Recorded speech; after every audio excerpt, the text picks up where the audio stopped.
Right. Thank you, everyone. Let's make a start. Nice to see you all. Welcome to tonight's meeting of Policy and Performance Scrutiny Panel. As usual, this meeting is being recorded and will be uploaded to the Council's website. We'll go straight on to item 1, which is apologies. I've got apologies from Councillor Beer, Councillor Reynolds, Councillor Bennett, and that was it, wasn't it? Yeah. Item 2 is declarations of interest then. Members, do you have any declarations of interest that you want to make? No? Okay, obviously if anything occurs to you, you can tell us when it does. Item 3 then is the minutes from the meeting on the 12th of October. Can I sign those minutes as a true record? I can propose in a second to Councillor Broadhurst going to Councillor Asman. Any comments on those? No, we'll take those as approved then. Item 4 is public participation at the members of the public. Item 5 is my shared report. This is the last meeting of the year, so I thank you for another year of scrutiny, and maybe the first to wish you a Merry Christmas.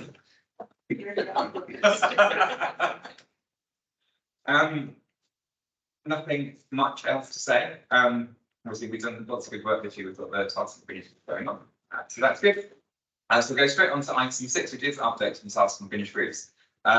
We've got the affordable housing group, which will basically be the next item, so we don't need your update twice. Okay. Yes. The only other one I think we've got is the graffiti group.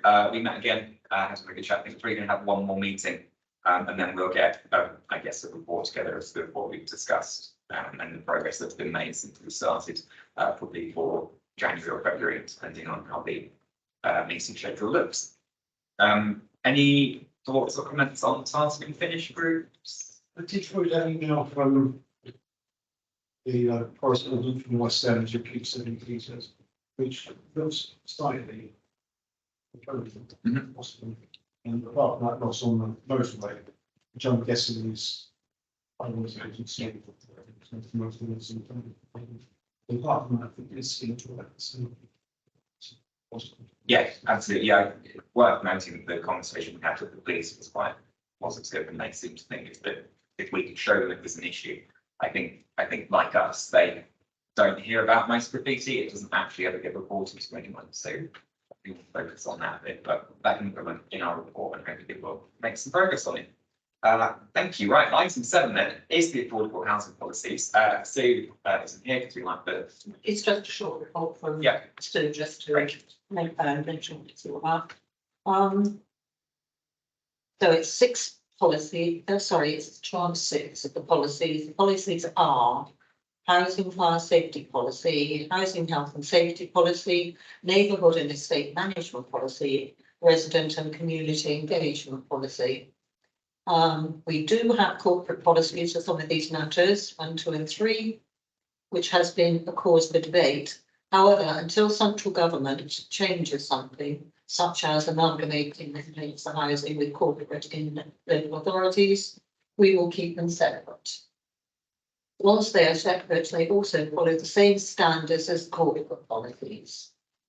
All policies are flexible and can be improved or reviewed at any time. The policies cover the approach the EBC will make toward keeping our properties safe, clean, and where people want to live. The resident and community engagement policy outlines our approach to involving residents in their homes, the service we provide, and their communities. We agree with what we're considering thinking. Okay, thank you. I did have one question. I noticed that, and I'm glad you raised that point about why we have 2 sets of some of these policies. It does make sense given the HRA is its own thing. And it's all policies have their UDI section, their qualities and diversity and inclusion. I just wondered, was there going to be well, I should say, all of those were quite short sections and a little bit generic. Yeah. I wondered if there was going to be sort of standalone HRA UDI policy, and whether it was worth consolidating all there, where it might be a bit more meaningful and less spread out. But that's pretty interesting to take that. I think that's an action to go back to see, and that's good to see that. Yes. Okay. Thank you. Any more questions or comments on the housing policies? No, I think we can take those and noted then. Thank you. Item 8 on our agenda is compliments and complaints, and I'm going to ask Emma West to introduce that. So, the report, the period was from April 2022 to March 2023. It's a little later than presented to the committee this year of their chooses a week. So during this period, there's been a slight 7% decrease in the number of complaints we've received, over 106 within the year. Number of complaints in the same period has decreased by 35% on the previous year, with 241 reported and handled within level 1 and level 2 of the complaints process. The local government ombudsman has received 14 cases within that same period, of which 4 were fully investigated by the LGO. There are some notes in the report about their criteria for investigating. The LGO upheld 75% of those, which compares to an average of 59% in similar organisations. As you can tell, the number of complaints and complaints does vary quite widely on the expense of all sorts of factors. My team continues to work with the relevant service leads to ensure complaints are handled in line with the timescale set out in the policy. And moving forward, we'll continue to improve that liaison relationship and ensure that the service leads have enough information in their own oversight to manage those complaints themselves. There was some really valuable feedback from Cllr Gomer in context of this report. So there's a few bits and pieces that I'm looking into to make sure that we include for future years. So such as markers of complaints as being regarded as a vexatious or persistent. At this moment, we don't have a facility for that, so we can't report what's being handled within that policy. And the trend information from the LGO cases, which just needs a little bit of dive into the data just to make sure that that's robust and useful. And also the distribution of overall case handling times rather than just reporting the slim data that we do at the moment. So all of that's completely doable. I just need to do a bit of work with Salesforce to start reporting. So future years, the report can be a bit more thorough. So I haven't been able to deliver those this year, but future years it's all doable. That's basically the summary of the report. So are there any questions I can answer for you or take away if I can't answer them now? Lovely, thank you. Questions, comments?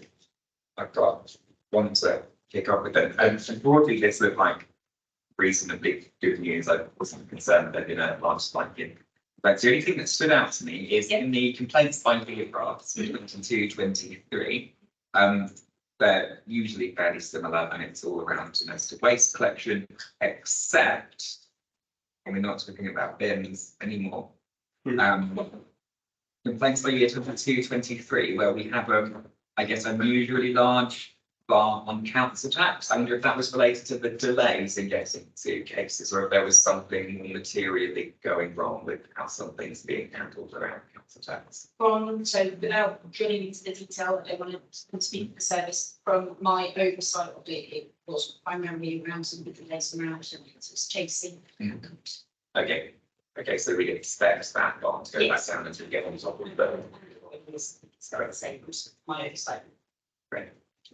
Okay, any more concerns? Yeah, it just looks to me, sort of speaking across it, over the past 5 years, 4 years, the number of complaints and the number of compliments have reduced quite a lot. So people stop feeling bad if we make it more difficult. It's not really reason why.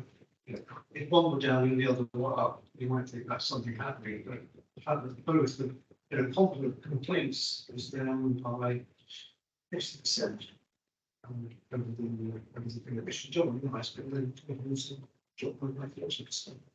I think it's fair to say there's an element in there where the staff handling the complaints, certainly for direct services, for example, their understanding there has evolved over what is deemed to be a complaint and what isn't to be a complaint. So the customer quite rightly thinks that having their first list been qualified as a complaint, it doesn't in terms of the policy. And so the teams handling those are getting a bit better, have got better over time in terms of identifying the facts of service requests that just happens to the uninsured complaint channel rather than true complaint. That makes sense. There's an element there of service requests, where this was previously with the policy where it's standard before, making it identify the student service requests at the outset, where they were being handled on the complaints process and having that full investigation wasn't justified because it's a service request. Yeah, it sort of does. It's suppose the thing is what the team would be, is there was actual. So if I get through and then you decide that you're not really from the plane, does that get locked? So how? Just trying to think, it seems remarkably. Coincidental, they've got so much better everyone can also complain and what's not complained. Other complaints the job by such a huge number. It's similar to what I think they're finding other ways of finding from. There's also certainly from my driving data, because this service and looking after this particular area is new to me for the last 6-7 months. So it's my growth my team. So from my oversight, there's that is in there where possibly in the past we were classifying these correctly in the duplicates. So there were instances that I've said, this is now where the customers make us use the complaints channel to complaints form multiple times for the same incident, and actually that should count as one, not as council. But certainly, if it would be helpful for future years, along with the other things that we've picked up, I can give you the number, you can certainly provide a number of contacts through that channel that would help provide that context. It would be interesting because, as I say, it just looks like an awful lot of complaints for disappearing. It seems fortunate to say that it's because we're working up a big number of complaining and that's what the rest of the Absolutely. Context information in terms of that use of the panel, that can certainly be put in future years. I have a quick question. It's about compliments. I don't think it's rare for people to actually compliment. And I'm just wondering how the compliments are recorded, via the telephone, or how do they? Every channel. So some of that is for elements that come directly to managers or other teams. In some respects, I think the compliments are pretty well under recorded because they come in the indirect ways. So it's there is a there, some coming through my team, some goes directly to managers, some of that says through feedback that's really seen. And is that just a thank you for organising this? Is that a compliment? No, because that's just that would be an acknowledgement of a job that was expected, that was there well done. There is an element of filtering with those. So when they come through to us to my team to log, we get in there. That's just a thank you. It was actually really it's not only. So there is a bit over and above. It's got to be material enough to not just be acknowledging that if filtering between a simple acknowledgement of a task completed versus a document for a task well done. So again, that's the complaints, but then 4 years ago, if I'd run up and said I'm not very happy, that would be a complaint, and now it's just a big one, so. Not at all. Every person that doesn't want to make sure regardless of whether they put themselves online or they contact my team to say. So with Karen ringing up and saying thank you for voting my in isn't really a compliment. So how do I feel that because my team hasn't been emptied? Does that escalate into being a complaint rather than just reporting my goodness? So like I say, it's coming in through that complaint channel. So certainly it's much more common for a compliment to be received by a service lead or a manager or another member of the team, and then they will raise that to say, please give this being recorded, which you've got to get the opportunity to just a little bit of oversight from it. The vast majority of our complaints aren't received by my team taking over the phone face to face. It's customers using that self-service online channel using the web form, which is where that element of duplication can sometimes come because the customer will raise the same thing for a series of days. And that's where the duplication can look from a context perspective, where the overall number of cases could be this big, but actually the actual number of incidents that are investigated for that customer is one, even though we've had 4 private contacts from the same channel. Thank you. So you said a missed bin is not a complaint, that's just requesting a First missed bin isn't a but a second request would be a complaint. The first missed bin is a service request. The second missed bin requires a supervisor referral, so that can look at the situation and see what's going on there. So once they've gone through those stages, that then can be regarded as a complaint. So it's around the repeated element. Okay. And do you have guidelines for what is logged as a complaint and what is logged as a complaint? Yes. So hopefully there'll be more continuity then moving forwards if that's going to move forwards, in the future. Yes, absolutely. That's also work that my predecessor who looked after oversaw this area, that they worked quite extensively with the direct services team, for example, to round that off, because the legal services team, they administer their own complaints. So my team aren't as involved with the direct services ones. Nothing is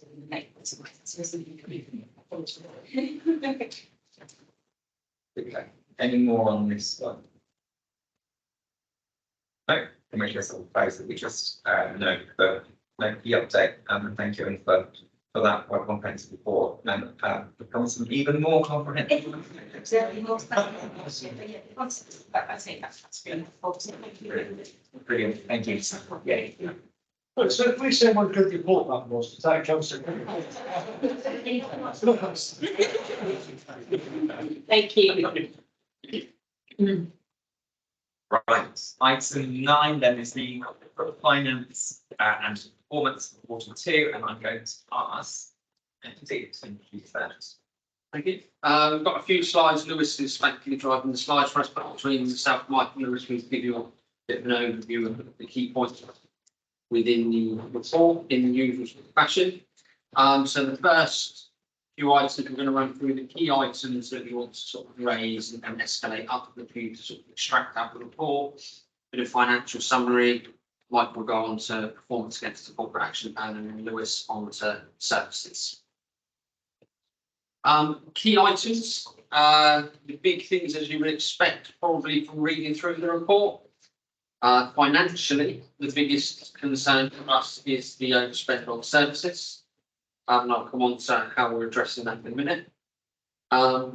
Interest rates, cost of borrowing is clearly something that the council monitors very closely. More of a positive position at the moment in terms of particularly the recent inflation news dropping by a third. That shows that actually we probably are at our peak of interest rates, which gives us a lot of security. We've got a little bit more detail in a minute. Lewis has got some detail around staff challenges. Recruitment still remains an issue. Well, generally, it's hard to get the right quality of people continues to be a problem. We also reflect in the report about the risks around commercial property and income generally. He is here with us today when we're doing a lot of work across the teams, making sure all of our rent reviews are done, all of the properties are let. So that's again one of the key items in our report. And then of course our continuous improvement savings targets as we move forward through the budget process. But I'm pleased to say that's well on target for where we are for this year and next. So not an immediate concern for us. Moving on to just some of the finance headlines, the big change, the forecast overspend has increased since last quarter. Big items there, detail, mainly neighbourhood services and on our energy assets. Worth clarifying with the energy assets, in case you didn't pick up through the report, predominantly links to the CHP engine and the Cllr solar farm. And so with the Cllr solar farm, that is still incredibly profitable. It's just not as profitable as it was previously because of the declining energy prices. That is marginally offset because obviously we are then paying less for our energy. We've just included there an update on the interest rate forecast. That's our average rates across the full year. And we're now much more secure in terms of actually the levels. We think that the current year forecast will actually decrease a little bit now because we've built in another increase into that forecast. We don't think that will appear. From a very high level point, we've included a few actions within the report to sort of explain to members how we're addressing some of these pressures and how we're monitoring them. So the continuous improvement monitoring is continuing to go on every month. Lewis and Mike and the team meet with the finance team and directors to get updates and forecasts, and that regularly report back to CLB for decisions. That also regularly reports to management liaison, or looking at how we want to consider bridging the gap in the future. That is all moving forward positively. The big one for me and Sarah King as CFO is this next point around discussing with directors on how we reduce their underspend or overspend, sorry, in this current financial year, whether we look to, I'll use the word enforcing, perhaps a little bit strong in terms of freezing spend, considering options for how we can reduce spend, moving things to the following year so that we make sure we maintain the same service levels and don't stop any services, but actually look at, can we do things slightly differently just to control that spend. I touched on the energy team are taking a full review, predominantly the CHP, some of the wider energy contracts, to see how we can make that engine work more efficiently, possibly consider changing the engine. The problem is it's just far too big, so you can't get the efficiencies from it that we would hope.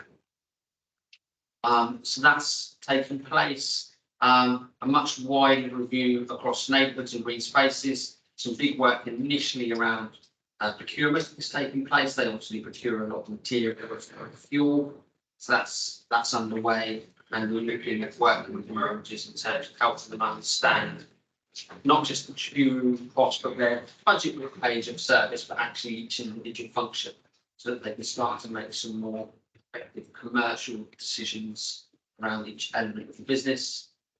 And then last two revisions, we're looking to making sure that services are properly charging and allocating their time to capital schemes. There's quite a large under provision, we believe, in finance around what staff charge capital projects.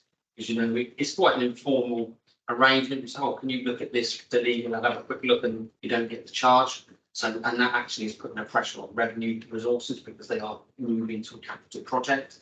So that's underway. There's been significant improvement in legal, particularly, and urban design areas where that went a lot. So that's already improved, but we're going to continue to work on that. And we call it a trading services review internally, but where there's a service which is trading, is selling a product, they're having a lot more commercial type discussions with finance and their business plan elements to make sure that they are running the business side of their services more effectively. And that particularly is going to take a strong focus over the next few months, and we're working with them building their business plan. So that's a whistle stop tour of where we are financially. I'm handing over to you now, Mike, I think, for the corporate plan. Yeah, cheers, Andy. So this is becoming my regular slot really to just provide an update on where we've got to. Obviously, this time around, quarterly performance in relation to the corporate plan, and specifically the corporate plan 3 action plan, which you'll probably report through here as we're developing that process. So just to bring to your attention, really, so there are 8 specified actions which were due to be progressed during quarter 2. So these were achieved by and large. I'll come on to one which was slightly later for good reasons. Enabling healthy eating, one of the things we did what we said there, so the school holiday food and activity programme and free school meals for families. Protecting our environment, we had some decent kind of progress there. Progressive biodiversity strategy and action plan, which I believe will be going to cabinet on 7th of January. It is for public consultation in order to adopt that moving forward since the new year. And we also adopted the walking and cycling strategy.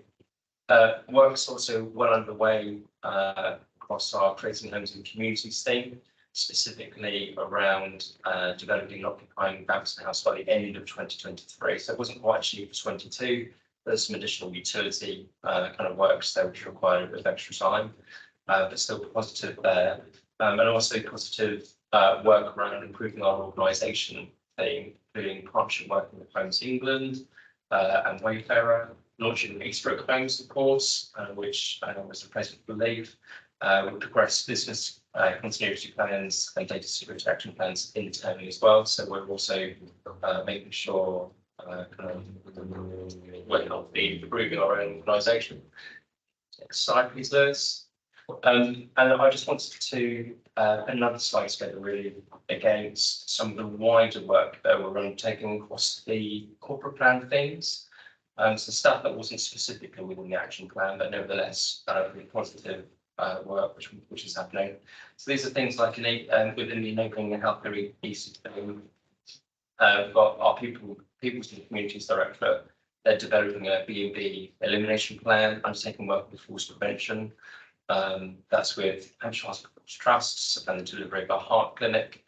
Within our trading places thing, of course, we've got further work continuing with the Itchen Valley Country Park extension, progressing planning, of course, with the creation of New State Park Farm, which you'll recall with the various reports around that issue, and the planning environment team continue to liaise with the navigated court team, kind of leveraging in some of that kind of further environment, economic kind of growth function through the solar Freeport once that gets off and running. Some further progress around protecting our environment. So we've colleagues secured a £330,000 via the Urban Tree Challenge Fund, which will assist with our tree planting targets, 160,000 trees by 2030. And colleagues also progressing well with the installation of EV charging points across the borough. Creating homes and communities, so we're also progressing feasibility in early design work in phases 2 and 3 of One Hot Heat, so much more activity is also happening there, of course. And finally, which kind of relates to this process and how we're hoping to bring the performance report forwards to you moving forwards, the Finance Improvement and Housing Directorate are leading on to developing a new performance and service planning tool, which we launched from April 2024. We've spoken around this a little bit before, that we call our Directorate Development Plans internally, which we're working against. So hopefully we can bring more kind of lifestyle performance to internally into leadership moving forwards. Hopefully with dashboards and things like that. Thanks, Les. I think that's over to you. Cheers, Mike. Good evening all. Apologies for the remote attendance, but I'll kick off with a bit of summary of our service performance. So this is all the bits that's included in Appendix A. So there's lots of data there, but I just picked out some key points really for this discussion. In terms of customer support, performance generally is driven by turnover within the area and also training requirements. We considering a refreshed approach to how we look at that recruitment and also how we look at training. It's an area which just by the nature, unfortunately, has quite a high turnover rate. So we're considering how maybe we could kind of package up some of that recruitment so that we're perhaps over-resourced a little bit, so we're naturally aware of that. But those plans are ongoing. Still overall in the quarter was amber. In terms of council tax queries, and that came up earlier in the discussion or in the meeting, improving and continues to do so. We have seen so far already further progress in Q3, just because of the nature of the reporting cycle, so we're a little bit behind, but there is continued good performance into Q3, hoping to turn green in the coming months, which will be good to see. And we've already mentioned the connection to complaints. Hopefully we'll see that obviously subside as well as time goes by. Housing and homelessness, we know the challenges are well established. I will touch on it in a moment in terms of sustained red reporting, but we have got a clear action plan in place for that, which has been agreed.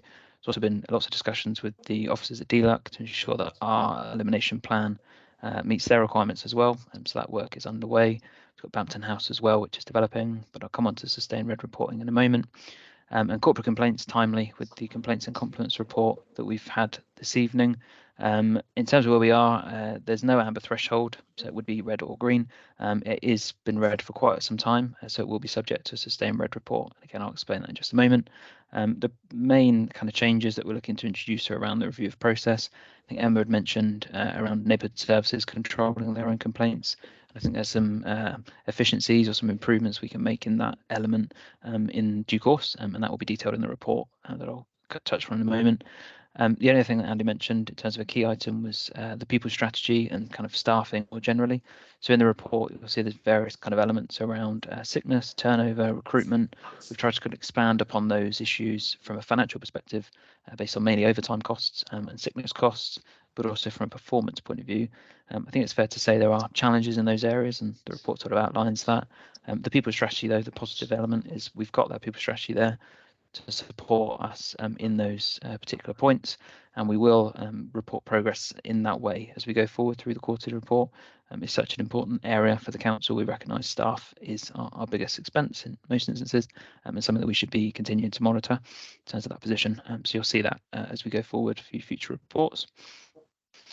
In terms of the reporting process, Mike sort of already touched on it, and I'll just explain a little bit in more detail.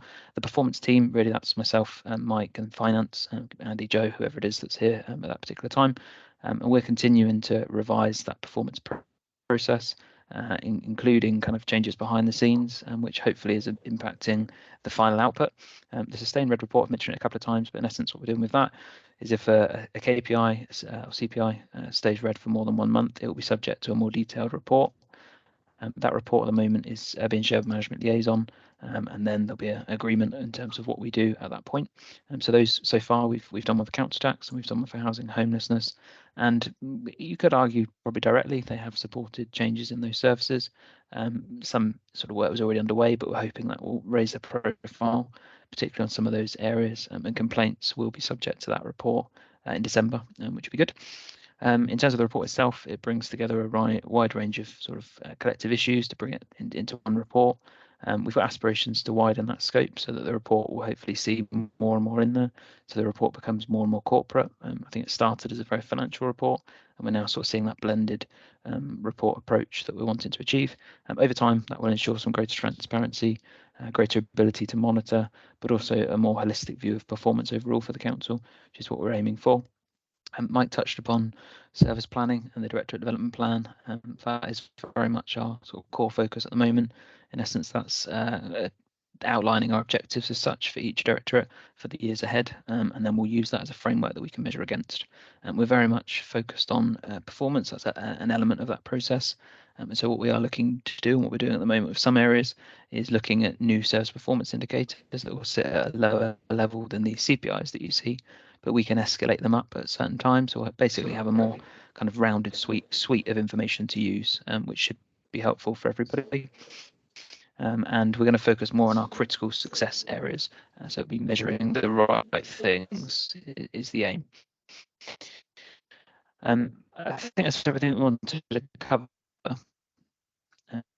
So I think we're over to any questions, but yeah, I can just take issues, and yeah, we'll open up for any questions. Lovely. Thank you, everyone. Comments, questions from the panel? Andy, the first one, I've got to pay one gross management today, which is item 13, which refers to falling prices in the energy market and then the electricity and heat being generated by combined heat and power facilities and the over cost generated due to the current movement of PME and the efficiency of the assets. So is it just not a very efficient asset, or was it efficient as we thought it was? A combination of two things. It's not as efficient as we thought it was, mainly because the engine is sized for PLE to withdraw more energy from it than you get because of the size of it. You don't generate the efficiency of usage. But also what we're finding is within the contract for PLE's use is based on we can only charge them what their wider group would procure, and they are currently procuring energy very, very cheap. So that is compounding the problem, giving us two hits in one. So it costs less than £217,000, which is despite the solar farm doing quite well. So does that mean £217,000 the SO spend is offset by the profits generated by the solar plant? In theory, yes, it is, but as an operational asset, it's costed. So effectively the loss is more than £217,000. Oh, no. So that is the actual loss. Yes, so over corporate, yeah. Well, that's the actual loss to the CHP, and the income from the sharp offs solar park isn't included in that. No, it's not. No. Thank you. Second one was about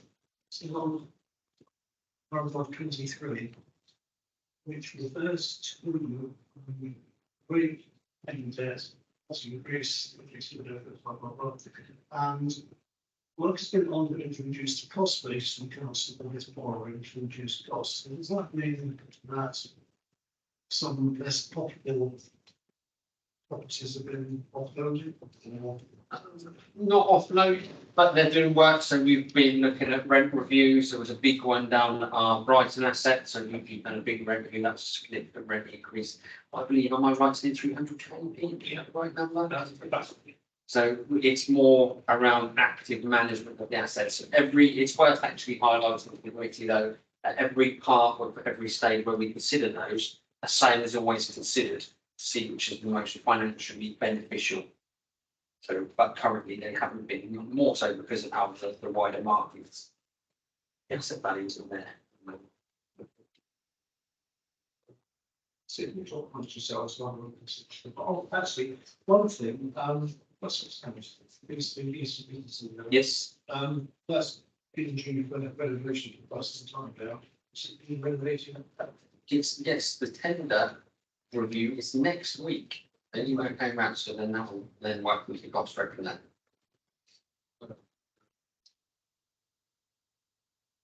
Just about staff vacancies, page 114, item 34. I'm just a bit confused that you talk about saving money from vacant posts. I'm not sure if that's that's a favourable thing. You know, is that positive that there's vacant posts and that's money saved? I'm not sure how that's supposed to be worded and how it's. I guess it depends which partner, yes. So what this isn't we're not stopping anyone recruit with this. So what this is actually is where a service has highlighted they've had an existing vacancy through a period of time because they couldn't recruit, or someone may have been on maternity leave, for example, so there's a lower cost. So their staffing budget they're spending less than their staffing budget. And that's what these figures refer to. So we're saying we're taking them as a saving within the budget. Ordinarily, if you like, when there's in a more healthier financial environment, the services have the opportunity to use that fund to spend on different things. But this year, where we're trying to control overspends and such, we're saying you can't go taking that. But it's not stopping future recruitment. It's recognising historical recruitment that wasn't achieved. So it kind of contradicts what's said on page 111 about, because from what I understand from my experience, the main employee shortage is in neighbourhoods and green spaces. Because I'm always hearing that, you know, every time there's something there's an issue, it's always short staff. But here in paragraph 15, it says that actually there's an unfavourable variance of £474,000 because extra staff were employed, and it just doesn't seem to add up. So yes, that relates to a lot of it where you have to get extra agency workers in. So the cost is higher. So there's two things, I guess, with the vacancy. Because of the size of the neighbourhood services, their vacancies are always significantly higher than any other units. They're significantly more staff. So yes, that is true. However, proportionately across the organisation, I'd argue they probably don't have the biggest recruitment problem, because I would say some of the more specialist services, environment particularly, a lot more difficulty because there's a much bigger skill shortage. But the overspend is reflective of that inability to be able to fill vacant roles, because we've having to fill with extra agency staff that can cost a bit more. You also have to plan ahead because you're going to have to get extra staff in just in case, because you can't, you don't know when you might recruit, and these agency staff need a minimum commitment of time. So that's predominantly where the overspend is coming from. So is there a plan to improve that? I mean, you Yes. say environment is the worst. Environment, as the environmental health, is the worst. Oh, environment. Yes, because of the specialist nature. That's, I say worst, it's just the most difficult to recruit in. I would say, when we know the services. Is that because there's a lack? Generally, yeah, there's a lack of them in the market. And we seem to be doing okay at the moment with our people strategy. In terms of neighbourhoods and those environmental services, we've just completed a benchmarking review, and nearly all of those roles are in it, so that they've been lifted up within the market. So that will help again with strengthening recruitment and retention of those staff in that area. do we lift it up in the market? So different areas across the borough pay different amounts for, say, a waste refuse collector or a lorry driver. So we're making sure the salary is very much in line with other areas now.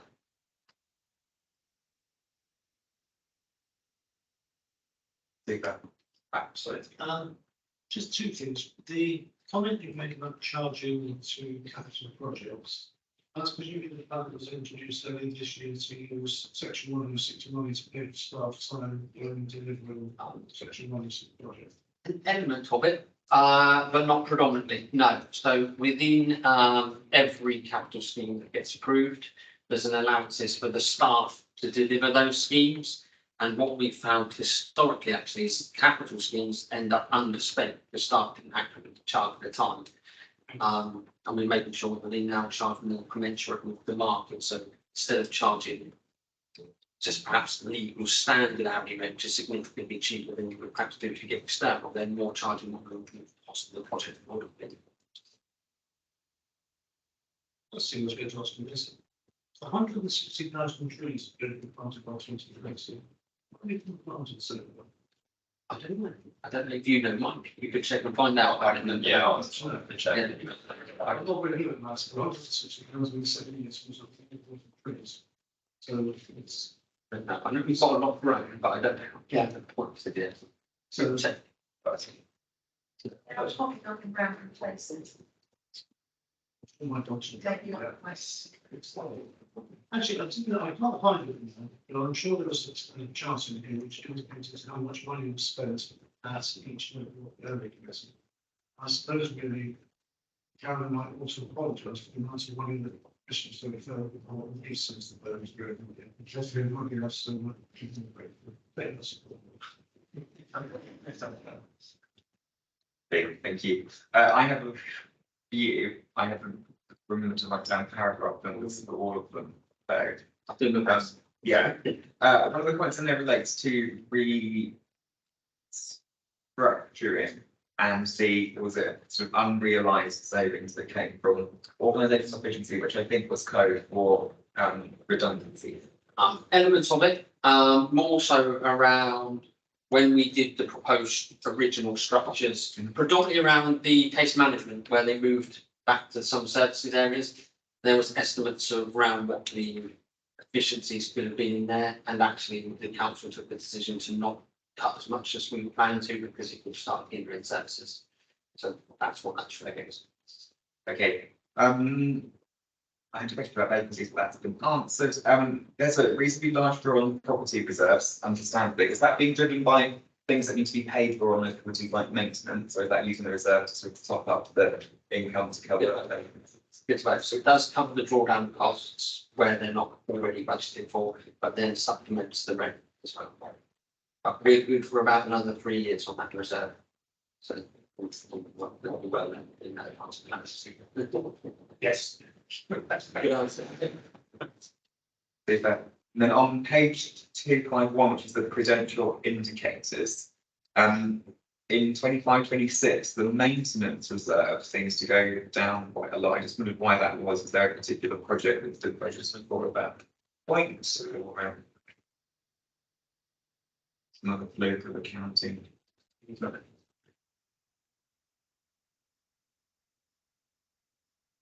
are you looking from there? Yes, the maintenance reserve in 25-26 seems to go down quite a lot. Oh, I see it down the bottom.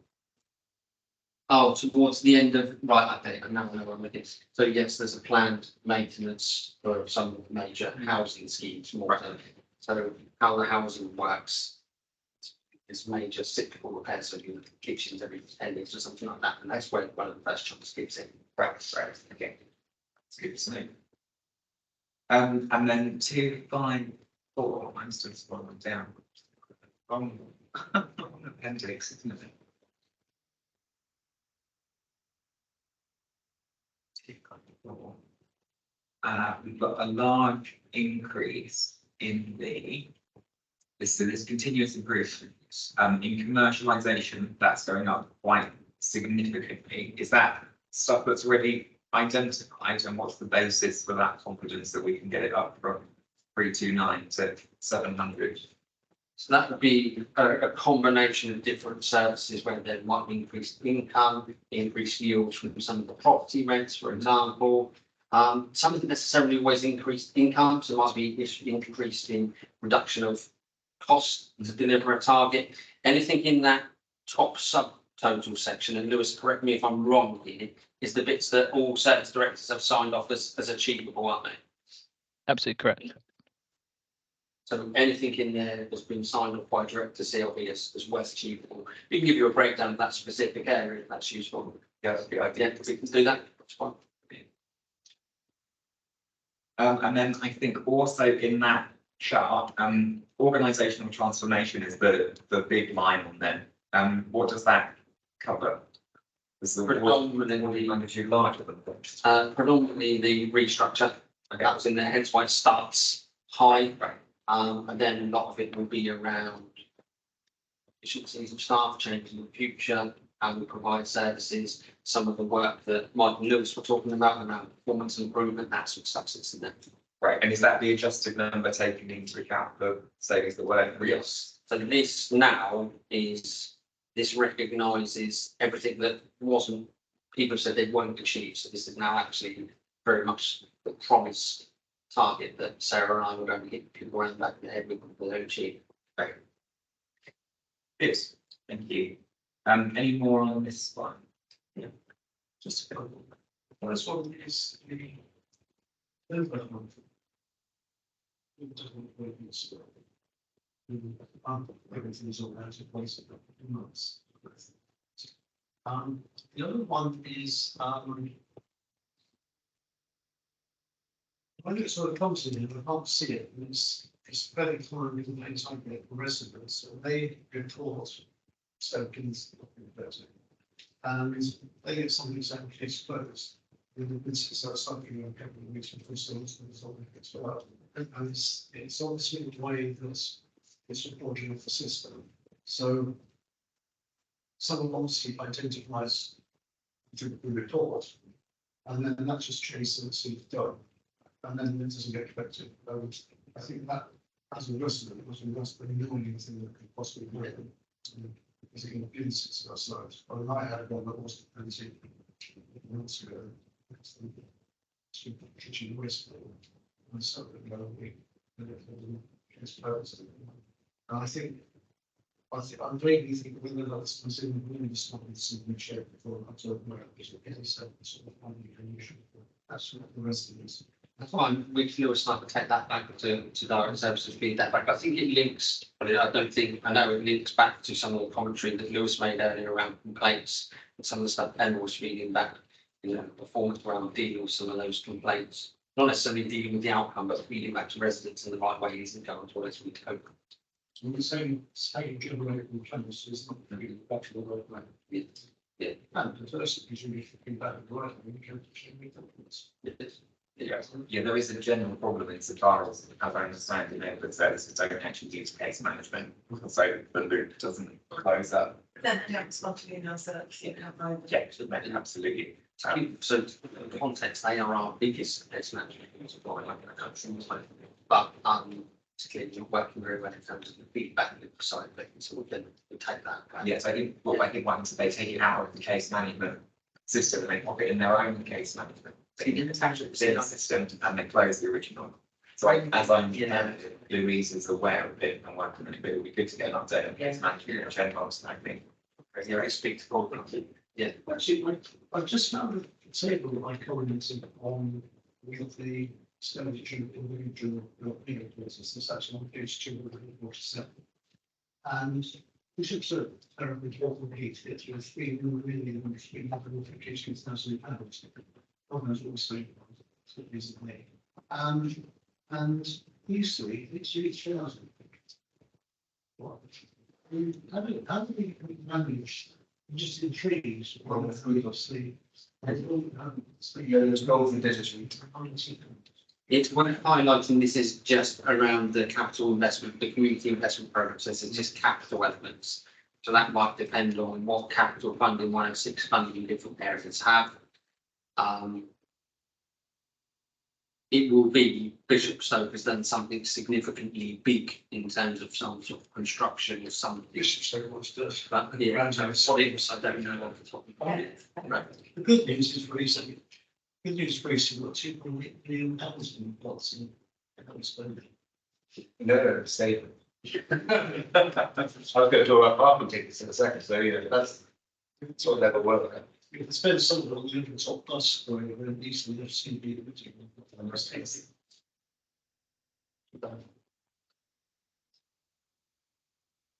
Is there a comment about the topic? All I was going to ask was, sorry, I went down to what Steve was talking about.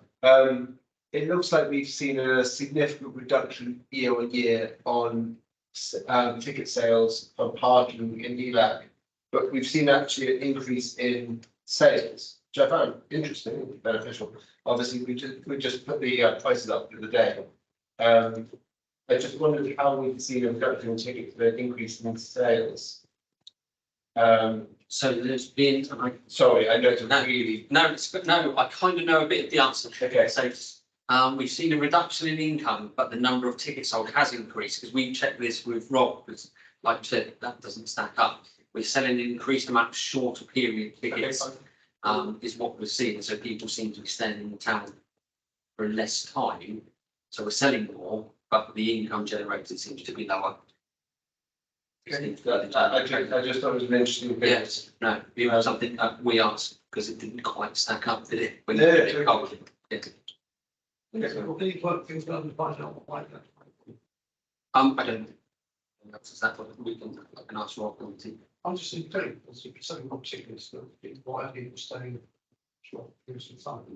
You can make the assumption, well, is it, that, there's not that quantity of shops here to keep people in for more than 1 or 2 hours, I guess. I went down to work first. Could be work, yes, that's true, very true. I mean, whenever I go to sleep, it generally for two hours max. Generally simple. But yeah, I just looked at that. Yeah, that would make more sense. There has been a significant downturn in that long stay parking, because like I say, people just aren't in the offices as much. That can make a lot of sense. Yeah, coaches, bus managed for. Bus, new buses. Very useful things. We're doing that. Well, we'll look forward to that. It would be dead by the time we get. Yes. I have a quick question about the fuel usage by council vehicles. I just wonder why it's so variable. Like, it seems to vary month to month massively, and I just wonder what the council vehicles entail. Obviously it's refuse collection and. It's across all the vehicles. It's because of the cyclical nature predominantly of the maintenance work. So you'll see different months they do larger different grass cuts or stuff like that. So that's why it causes such a significant fluctuation from period to period. Sometimes you get where, I think glass is a monthly collection as well. Is it monthly? Yeah. I said 2 weeks away. It depends when they fall as well. You can find that the third, they fall, not every month has 2 in or it has 3 in. So it's things like that where they fall. You can only take what was drawn from the machine. Again, it might be that they will fill up extra and it lasts a bit longer. So it is more around just how the machine reads also. But mainly cyclical maintenance is the biggest change. So the handling dust class must be about the biggest thing. Yes. I just have another quick question about the household waste. Page 144. Household waste percentage said for reuse, recycling or composting, and it seemed okay, 40-something%. But then I read underneath and realised that is actually that is talking about recycling glass, food and garbage, which is recycling. So I don't understand why only less than 50% of that is actually being recycled or reused when it's recycling materials that we're putting in recycling or glass to be reused or food waste to be composted. And why is only half of that being? Am I reading that wrong? You're not reading that wrong. We can double check the facts on this one. Most of it is because of contaminated bins.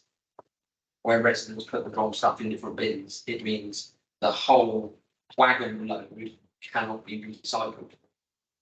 And it's a significant problem. Actually, we across Hampshire, I believe, have the highest rate of recycling around that.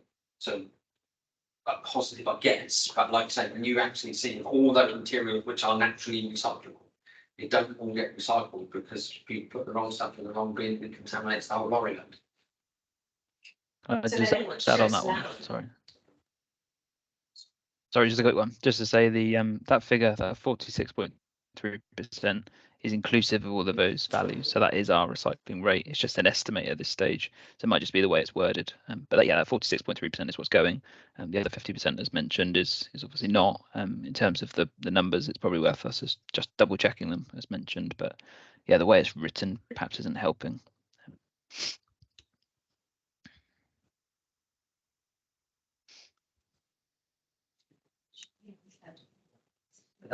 So it does include all waste, but it is reflective of the fact that, like I said, there is a large chunk of our recycling waste that does not get recycled.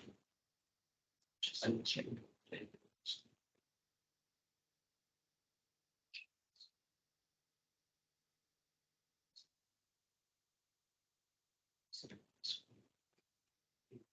Well, I mean, I on the communications, I've seen that there's a survey about recycling.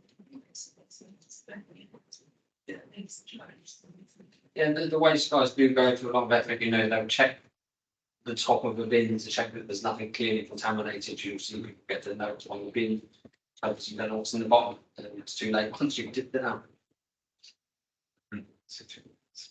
Yeah, presumably when the waste transfer station that should have been available, was that actually becoming basically starting to test the problem.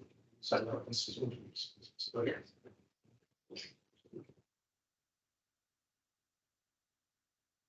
Any more? Well, one quick one. The lands. I mean, I don't know about any other councillors, but I get the most complaints about verges, with this grounds maintenance, street cleaning, verge cutting, and it seems that it's amazing. It seems like the report is every time it's in February 2023, there was 257 inspections and only one was below the standard. It seems like on every inspection, it's fantastic, but all I hear is complaints. And all I see across the borough is, unmanaged land.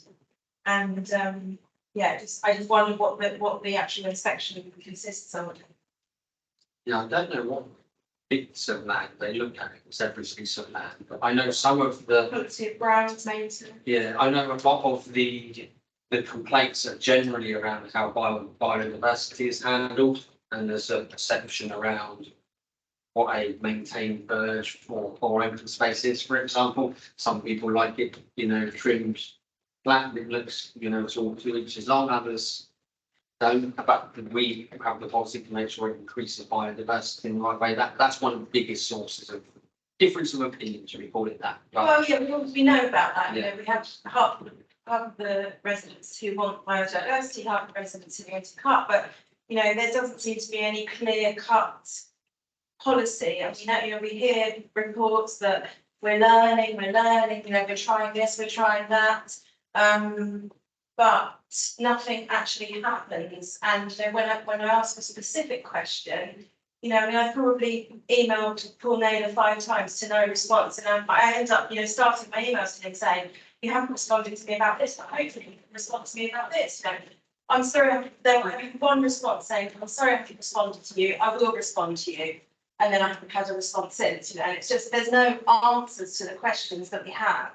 There's a statement that comes out once every 3 months, not answering any of the questions or not. I just feel that's something we need to look at more. You mentioned it at the beginning of this year. Maybe let's have Paul Naylor in to talk about what's happening next year. It's coming next month. Good, it's good. I think, taking Karen's point, that comes back to the online reporting system and amendment stuff. Because you report, our reporters have been occasionally reminded that people custody in late August, not done last week. Now, you know they have staffing issues, and they're under lots of pressure. But what would be useful is if members and the public had feedback. So, because again, a member's public reports for his virtues to be cut, and then if it's not being cut, it would be nice to know why it's not being cut, just not cutting it and what why. And you know, with all the willing in the world, but if you go then on YouTube because you know military why is that most acceptable. That's also good for the planet. So I think that's a discussion we have with Cllr in the next year. It does need to feed into the members' staff professional and then the feedback to residents. It just like Carol, I think somebody else here, just get loads of phone calls, emails, messages, and God knows what else. The members of the public who just fed up with them. And the trouble is, going to the town, it's also quite haphazard. That will virtually be club, that bit drive, why it makes them so. And it's the same for them, it's the same, that's the rubber station. It is just up to four next year, and that's. That's fine, yeah, we can get that forward and we can look into that, it's no problem. Yeah. Okay. I think it's done. That one. I'm sure the Karen, we in a couple of minutes will send some. No, but thank you for the we'll do items 7 and 11 together. I didn't spot anything in the cabinet forward plan, but I think we would want to pick up. We made a couple of changes to the work program, so we were in fact due to have the grass cutting update tonight, so before we make it better to Barrett. And as over anyone else, if anyone would like us to add anything, let me know. Our program for the rest of the municipal year is looking reasonably busy, actually, so we can't get any large items in, but we can start planning next year as well. One suggestion from Dee was that we pick up the Hampshire Together Hospitals consultation, which apparently is resurrected and back from the dead, because we had it on our list of things to do on PMP for at least 2 years, and then we finally took it off because we thought it wasn't going to happen. So apparently we might be able to pick that up. So that would be interesting. Any comments on work plan or cabinet forward plan? It's supposed to be having plan people along to. Yes, that's in for next year. Well, it looks like it's here. The development management. Yes, it's to be scheduled. I thought it was. I think that's in March. It may be that we updated it since we had it. It's going to be scheduled, so I don't want to lose that because it's quite. Yeah, I believe it's now in for March on a live version, but obviously by the time it's gone, mark up its update already. So yeah, that would be in for next year's year, definitely. Good. In that case, it just remains to say the date of the next meeting is the 11th of January. I'll be back here. I will pass you a council first. So good night.